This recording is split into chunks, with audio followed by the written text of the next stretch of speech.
Yo, you remember the good old days, man? Back at school, the best days of our lives, man.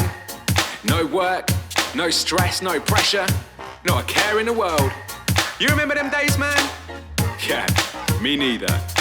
People always criticise schools, it seems, saying they don't equip kids with the tools they need. But personally, I think that's ridiculous, cause I learned loads, it's just that none of it was on the curriculum. On my very first day I got a lesson in textiles. If you wore the wrong ones, then you were exiled. In my school, if you didn't have a pair of kickers, you might as well have turned up in a tattered pair of slippers. But it wasn't just what you wore, it's how you wore it. Rucksacks with one strap were mandatory, and having a piercing in your left ear was okay, but not the right, cause that clearly meant you were gay. All I wanted was acceptance and to make some friends. When the bowl haircut was the latest trend, my mum wouldn't let me have it, and she'd say to me, son, you're gonna thank me one day, and that day has come. Sometimes I take a trip down memory lane. Before we all had jobs and bills to pay, I sit back and reminisce about the good old days, but most of the time I thank God it's changed.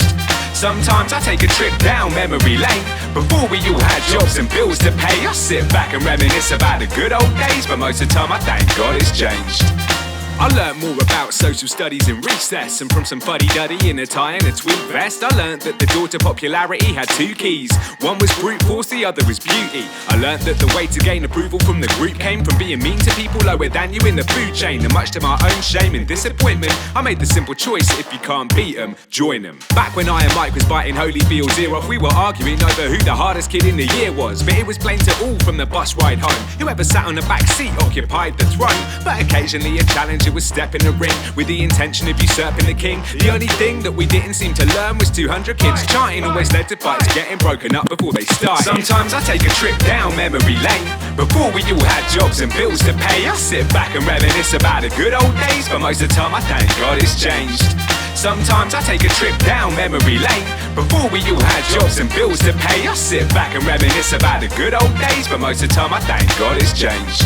I didn't learn about sex in a biology lab. Most of my knowledge came from a pornography mag, back when random boners were a constant fear. Would you like to come to the front? No, really, I'm cool here. And as if puberty wasn't hard enough to manage, I got my first taste of heartache and anguish. My first relationship lasted 2 days, and it's still one of my top 5 most painful breakups to date. All the hotter girls dated older guys who could already drive, and I swear we're like 25. I couldn't wait to be as old as these people, but now I look back like, was that shit even legal?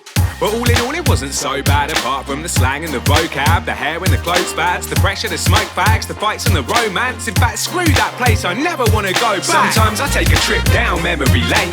Before we all had jobs and bills to pay, I sit back and reminisce about the good old days, but most of the time I thank God it's changed. Sometimes I take a trip down memory lane. Before we all had jobs and bills to pay, I sit back and reminisce about the good old days, but most of the time I thank God it's changed.